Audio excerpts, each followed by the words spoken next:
നമസ്കാരം. പുതിയൊരു വീഡിയോയിലേക്ക് എല്ലാവർക്കും സ്വാഗതം. എല്ലാവിധ സർക്കാർ അറിയിപ്പുകളും നിങ്ങളിലേക്ക് എത്താൻ ഈ ചാനൽ സബ്സ്ക്രൈബ് ചെയ്യുക. KSRTCക്ക് സർക്കാർ സഹായമായി 103.24 കോടി രൂപ കൂടി അനുവദിച്ചുവെന്ന് മന്ത്രി KN ബാലഗോപാൽ അറിയിച്ചു. പെൻഷൻ വിതരണത്തിനായി 73.24 കോടി രൂപയും മറ്റു കാര്യങ്ങൾക്കുള്ള സാമ്പത്തിക സഹായമായി 30 കോടി രൂപയുമാണ് അനുവദിച്ചത്.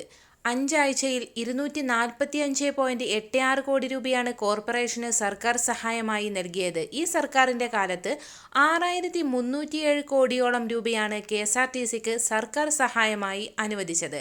കഴിഞ്ഞ സാമ്പത്തിക വർഷം ആകെ 1612 കോടി രൂപ നൽകി. ബജറ്റിൽ അനുവദിച്ചിരുന്ന 900 കോടി രൂപയ്ക്ക് പുറമെ 676 കോടി രൂപ അധികമായി നൽകിയെന്നും മന്ത്രി അറിയിച്ചു. കൂടാതെ ആശാ വർക്കർമാരുടെ 2 മാസത്തെ ഓണറേറിയം ഉടൻ നൽകും. ഇതിനായി 51.26 കോടി രൂപ അനുവദിച്ച് കഴിഞ്ഞ ദിവസം ഉത്തരവിറങ്ങി. വൈകാതെ തന്നെ തുക ആശാ വർക്കർമാരുടെ അക്കൗണ്ടിലെത്തും. ഈ മാസത്തെ ക്ഷേമ പെൻഷൻ വിതരണം അടുത്തയാഴ്ച മുതൽ ആരംഭിക്കുകയാണ്. ഓരോ ഗുണഭോക്താക്കൾക്കും 3200 രൂപ വീതമാണ് അക്കൗണ്ടുകളിൽ എത്തുക. മെയ് മാസത്തെ പെൻഷനോടൊപ്പം ഒരു ഗഡു കുടിശ്ശിക കൂടി ചേർത്താണ് അനുവദിച്ചിരിക്കുന്നത്. എല്ലാവിധ സർക്കാർ അറിയിപ്പുകളും തുടർന്നും നിങ്ങളിലേക്ക് എത്താൻ ഈ ചാനൽ സബ്സ്ക്രൈബ് ചെയ്യുക.